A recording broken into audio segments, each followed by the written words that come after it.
What is up, guys? It is KikiZilla101 here yet again, and welcome back to Kiki and Coffee, the show where we casually talk about stuff and put in as minimal effort as possible while we drink coffee. So grab your coffee, tea, or other preferred beverage, and let's get straight into the video.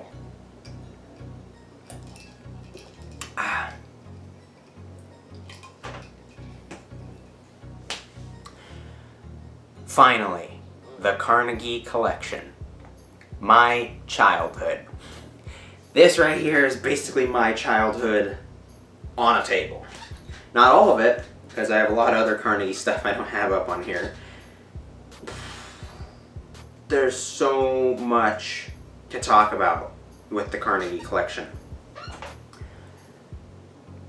My history, yet again, I talked a little bit about this in the Safari Ltd video, which is kind of an extension of this video, so I'd really suggest you guys checking that out. If you guys haven't seen it yet, top right corner right now, you get to see that Safari video. I talk a little bit more in depth about my history with the Carnegie Collection and Safari as a whole. But I grew up with Safari, in particular the Carnegie Collection. When I moved here in Colorado, my grandparents bought me a ton of them. I actually have a planned video that will be talking about how my experience with dinosaur figurines and collecting has evolved as an adult collector. I will make an entire video dedicated to that as like a wrap-up for the whole mini-series once we're done with all the companies we want to talk about. So I won't get too much into that here, but I got to collecting a lot of them. A lot of the things on here actually you see are relatively new, like this Amargasaurus, this Dilong, this newer version of the 1998 Carnegie anniversary T-Rex. I had the older version that was a little bit brighter red with a black stripe going down the entire body. That one's the one I had, and I wanted to get a new one because mine was all beat up. It looked like Bloodtooth from Dinosaur Island. The Carnegie Concavenator's newer. The other ones I've all had since I was super young, really young. And there's some really good ones that still hold up today. Like this Maiasaurus is still my favorite Carnegie figure I own. It comes with this little nest set, by the way, that's right in front of it. The Dimetrodon is actually still incredibly accurate, despite when it was made. Really good. There's some really atrocious ones, like this old outdated Spinosaurus. Not inaccurate, because at the time actually wasn't that bad. It's very outdated. This one, however, was even bad for its time. The Kronosaurus, this toothpaste tube with a mouth and flippers. There's something else. The Brachiosaurus in the room, as we can say. This is what I miss the most about the Carnegie Collection. I love the Carnegie Collection. They had a lot of great style and aesthetics to them, some amazing sculpts. My childhood, I grew up on them. Some really good figures still hold up today, like the Concavenator is actually better than Safari's newer one.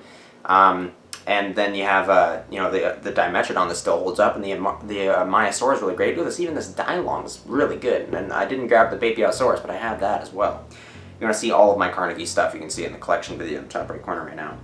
This is a huge figure.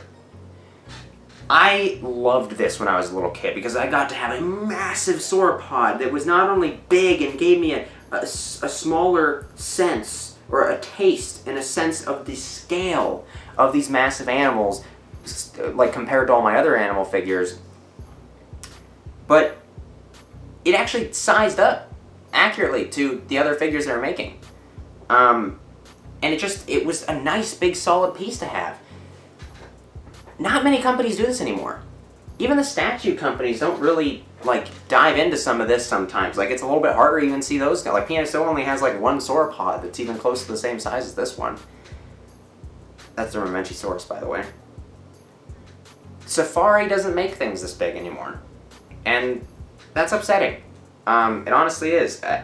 The scale and the impression you got with something this big is something that just captures the imagination of a child.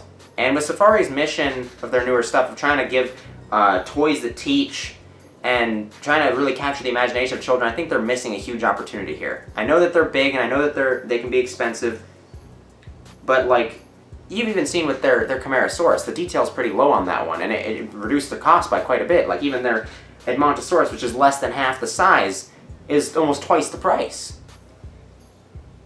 They can make affordable large figurines, and I really hope that someday they do, because this is awesome. These massive, huge figures of big sauropods giving you a scale of what these animals may have been like in life is just something that was awesome to me. And as a kid, I never really fully appreciated sauropods. I never really fully appreciated sauropods until I was much older, like I would say around 18, when I was going into the museums and doing Kiki Quest videos and just exploring the museums and standing in the midst of this massive Diplodocus skeleton. That really gives you some appreciation of just how incredible sauropods are. I still think they'd be the most interesting and awe-inspiring group to go back in time and see, is just see a sauropod in their massive size. That's really what captures our imagination about dinosaurs, is that they're big, right? That's what always starts us on them. There's so much more to them, of course. I don't want to try to, make it seem more cut and dry than it actually is. But sauropods are the pinnacle of the awe that a dinosaur can create.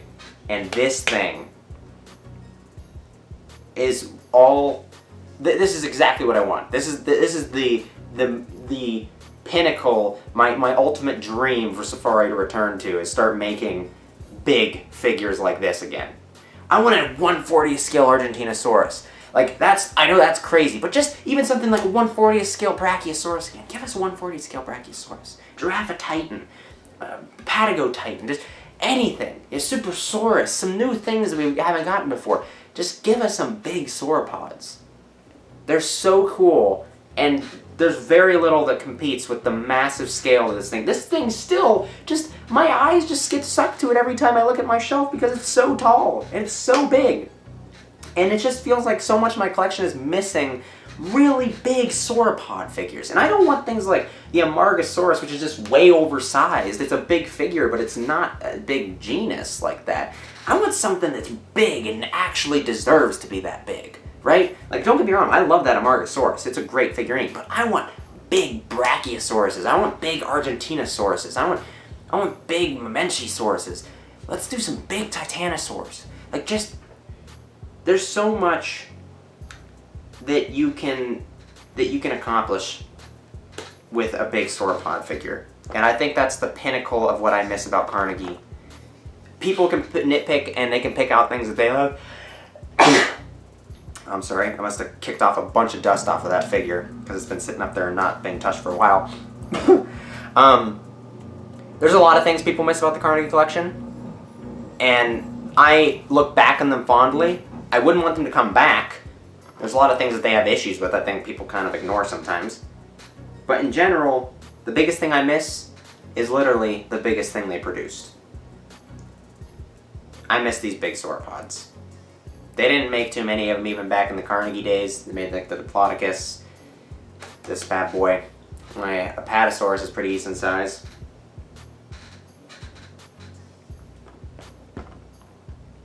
But yeah, I miss these big ones. The Carnegie Collection will always hold a special place in my heart, and it really was a growing up point for a lot of people, including myself. Our collection for these aspiring to be accurate dinosaur figurines that could be enjoyed by adults and children alike. And I think that's great. I think it's honestly a really great approach to making a dinosaur figurine. And Safari's been nailing it for a long time. But I'm not going to lie, there's still some room for improvement. There's always going to be. But there's definitely some things I'm really missing. So I hope that Safari ends up getting back into making some really big sauropod figures. That would make my day. I'd really like to know if you guys think the same thing. But the Carnegie Collection, a lot of them are really hard to find now. Some of them are a little bit easier to find and pretty cheap on Amazon. But it's okay. I get that some people really like collecting those really rare things.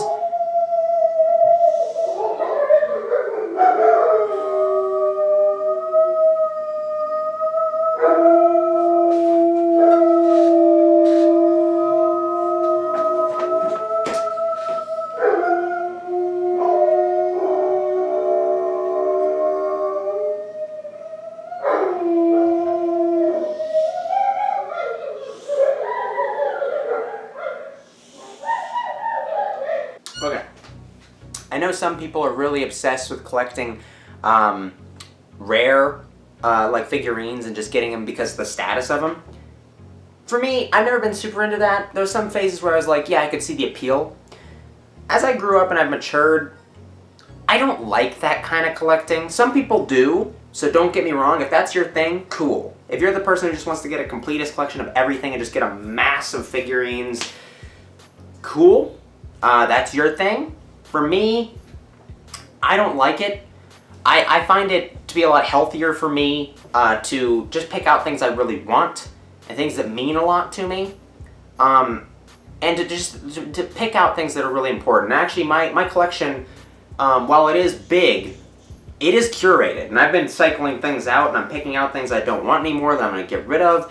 I'm also trying to shed down the collection to a degree. I'm not trying to get an ultimate collection where I just have walls of every figurine I've ever had or ever was made. I think that's a little too much for me. That's not my thing. I think it's a lot of money on things that I just wouldn't be very passionate about. I just prefer putting my money into things that are more meaningful. And so for me, and I feel like a lot of other people might feel the same way, it's not super important that you have a lot of these older ones. If there's something you really, really want, of course, strive to get it. Like the Carnegie Carnotaurus, that's still a great figure if you could ever get a hold of that one. Carnegie Concavinator is still an amazing one as well. So I can see the appeal of getting some of those older ones. If you can get a hold of them, excellent. Trying to track down all of the old ones is not something I'm going to recommend, but if it's your thing and you're really obsessed with getting that, cool, you go for it. The Carnegie Collection means a lot to me, and most of these figures, I don't think I'm going to get rid of any of my Carnegie figures, the old ones that I grew up with, because they're nostalgic to me, and they mean a lot sentimentally. A lot of them I've taken off the shelf and I'm storing them because I don't really feel like displaying them. And wasting space where I could display something I'm more passionate about, but I don't want to get rid of it because it means something to me. And I'd like to have the chance to show it to my kids one day. And maybe even have them play with it. And it can be used as an educational tool for the evolution of science. And our understanding of dinosaurs. So I see a lot of value in that, and keeping a hold of them. Some of my newer Carnegie stuff that I got for, like old Carnegie figures I'm not really super excited about, but that I got more recently, like for Mesozoic or something, I could see myself getting rid of a couple of those. Just because I don't really need them. Maybe like the green Stegosaurus that I got with the red plates, or the brown Iguanodon, although I do kind of like that one.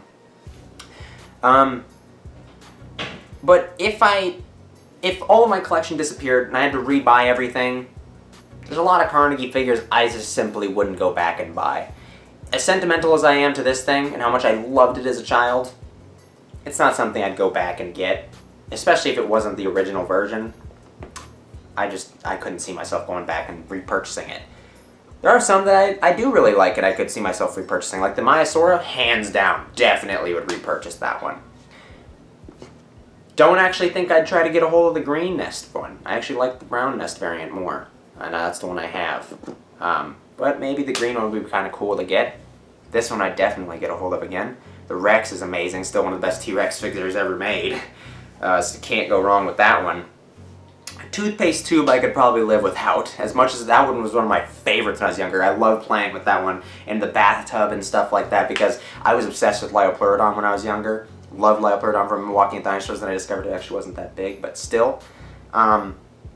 It's such an interesting, amazing animal. But this was a misguided childhood attempt at capturing that fake animal's magic. But now I have the Safari Kronosaurus, the newer one. That one's great. I want to get the collector one as well. That one would be nice too. Yeah, but definitely don't think I'd go back out of my way to get that one. Maybe I'd get the Dimetrodon, because actually now I've actually gotten some rekindled appreciation for this one. Especially since my friend Gibson, aka Binoclesaurus, actually pointed out to me how accurate this one still is. And I looked at it and I was like, oh my god, you're totally right. I haven't picked this one up in a long time, but it's still really accurate. It has very like skin-like texturing and a really good stance, like gape and stuff like that. It looks just very good, very mammalian, really good posture. Just really good figure overall. I'm really surprised how well that one stands up. But in general, I have a lot of love for the Carnegie Collection. Some things I'm really missing, big time. But I'm not upset the Carnegie Collection is gone. I'm upset that Safari's not continuing some of their stuff that they were doing before. But I think it is time for the Carnegie Collection to move on, and for us to move into to new areas, new frontiers of collecting Safari figures. Carnegie Collection will be missed. They'll be special to me, but I'm definitely ready to move on. I hope you guys are too. Please let me know in the comment section below what your guys' experience was with the Carnegie Collection, what your guys' thoughts of them are, and I'll catch you guys in the next one. Bye-bye.